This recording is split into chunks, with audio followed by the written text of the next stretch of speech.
Hi, this is Mike Hannan of NOVACES. We're here in Los Angeles, California for the 7th Annual Continuous Process Improvement Symposium, and we're here to talk to Bob Sproull, who just came out with his latest book, Epiphanized, integrating theory of constraints, lean, and Six Sigma.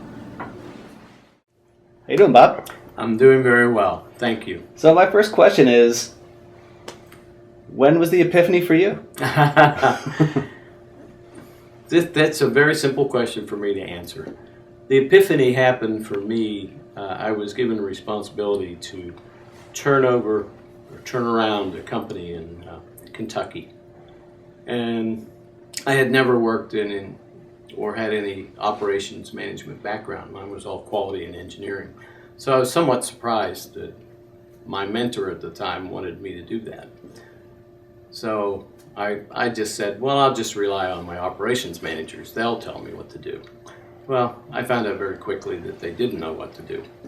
So my mentor gave me a copy of the book, The Goal, and said, all of your answers are in the goal.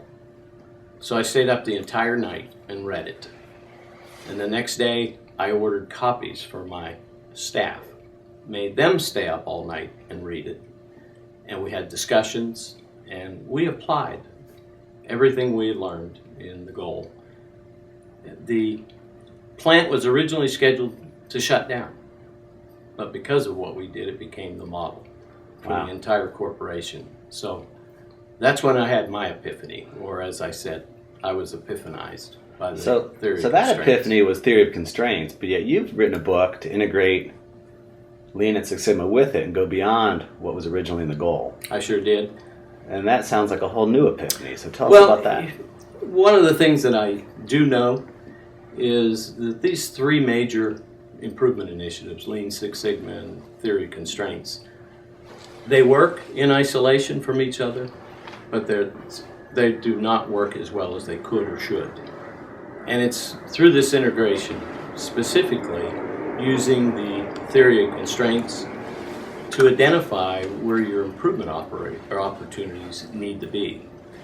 And then you apply Lean to reduce waste and Six Sigma to reduce variation.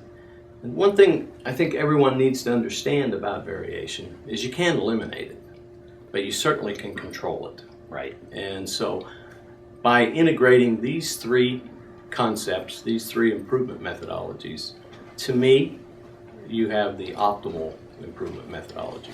Lean, Six Sigma, and constraints management is specifically. So now, for the reader who might be only minimally introduced to one or more of these methodologies, you've done your best to turn this into a novel, make it a little easier to read. Sure did. Why don't you tell us just a little bit about the characters in the novel and the challenges they face and how they begin their epiphany? Okay.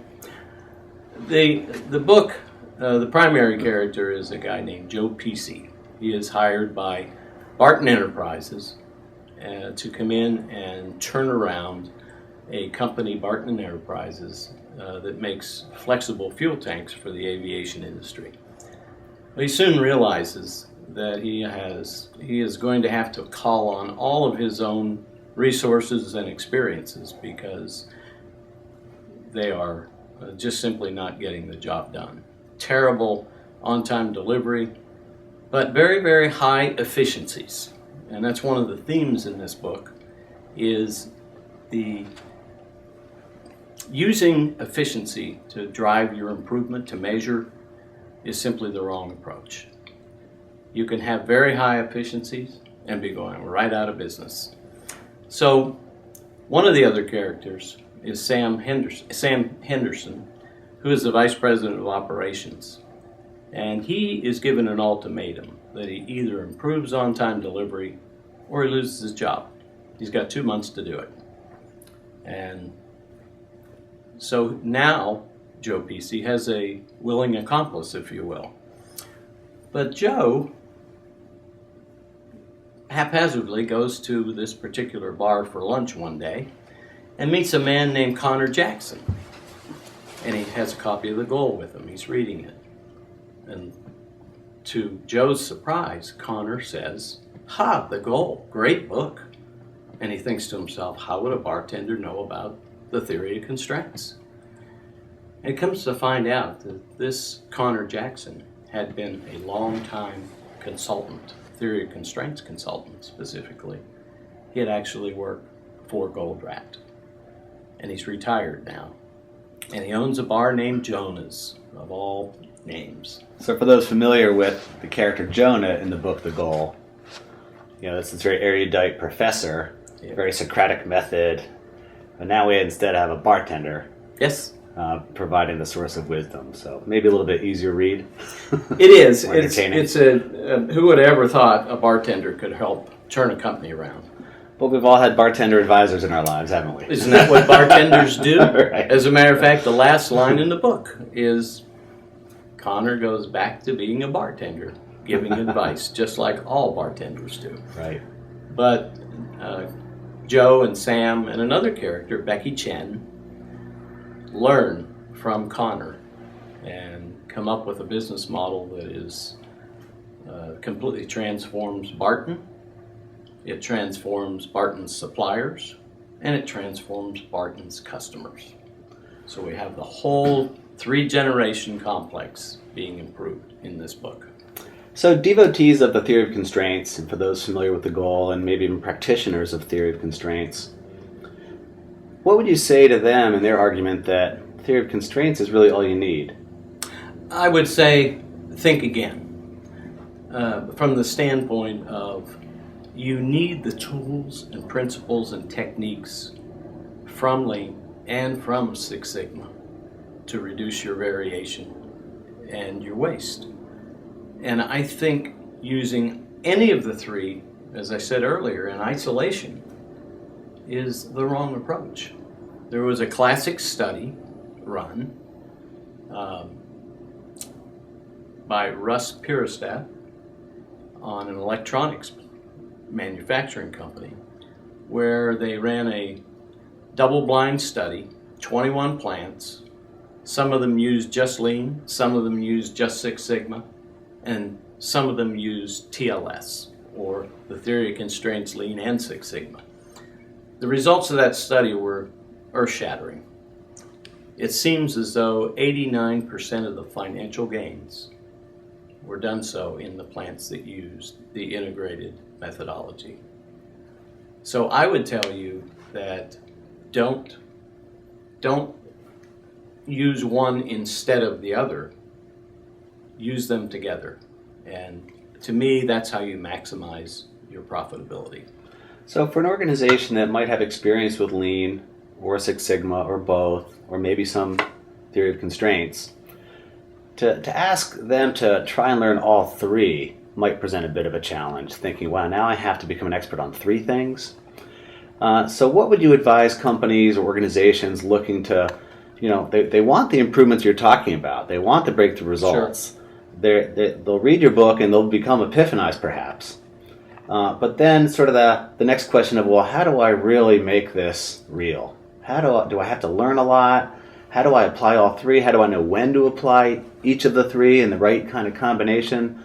So what would you advise those folks? That's a good question, Mike. To me, my advice to the folks is what you're missing in your Lean and Six Sigma or Lean Six Sigma, the hybrid, is the focus that you need.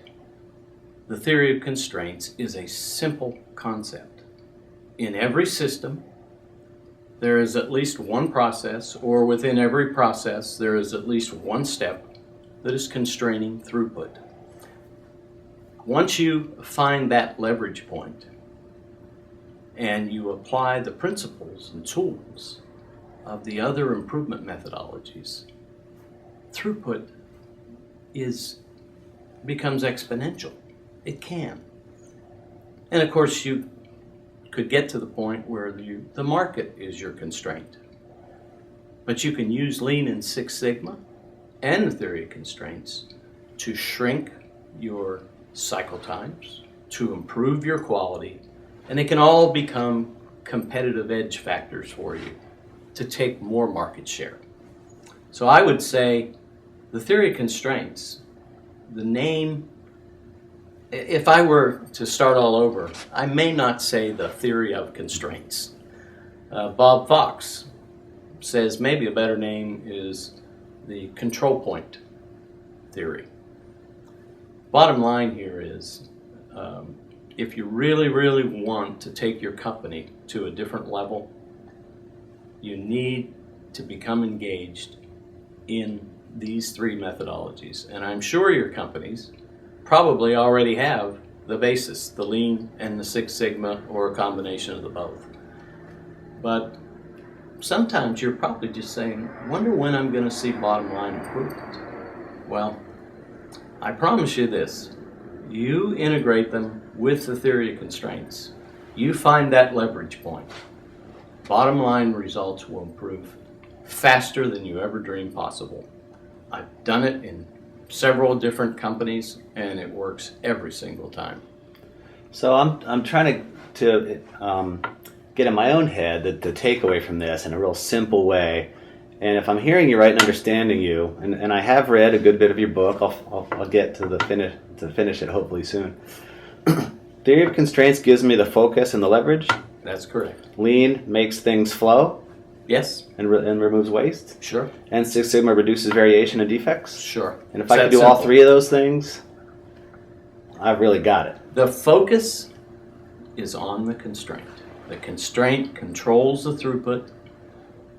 So all of your improvement efforts should be focused on the constraint. That is the leverage point. There's been many studies that have shown that Lean by itself or Six Sigma by itself or the combination have just simply not returned the investment, did not have a good return on investment until it was integrated with the theory of constraints. That's my message. So now, in addition to providing a humorous and compelling and fun story that people can learn the concepts without making it feel like a chore, your book also provides some tools. Yes. So that as I'm trying to get all three of these methodologies kind of in my head in a natural, easy to apply way, I've got sort of a ready reference in the book. Yes. Let me tell you one of the things that's unique about this book. Unique from the standpoint is it's written as a business novel. But what my co-author, Bruce Nelson, and I decided we wanted to do is there will be some people that will want more. We've woven into the storyline different tools, such as an intermediate objectives map or an interference diagram. But what we've added that makes the book different and unique is an active appendix that you can go to.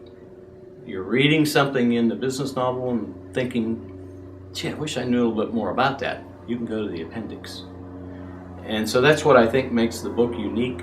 We've got a very nice foreword written by Bob Fox.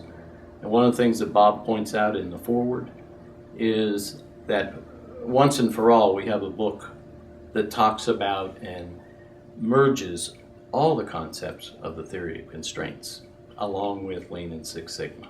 So this book was just released, right? Just came out? Yes, January 30th. January 30th, and it's already climbing the charts on Amazon's bestseller list? Yeah, we had on new releases, we were number one on production and operations, and also number one on systems analysis. Great. I just looked at Amazon this morning, and unfortunately there's only 4 left. So, but that's okay, because there were mistakes in the first edition. We've corrected all those mistakes, so the new version coming out, I think will be even better and stronger. So you'll be eliminating that constraint and Correct. allowing the throughput to increase. That's correct. Well, great, Bob. Thanks so much for sharing your thoughts with us, and we all look forward to becoming Epiphanized. Appreciate it very much. I enjoyed it.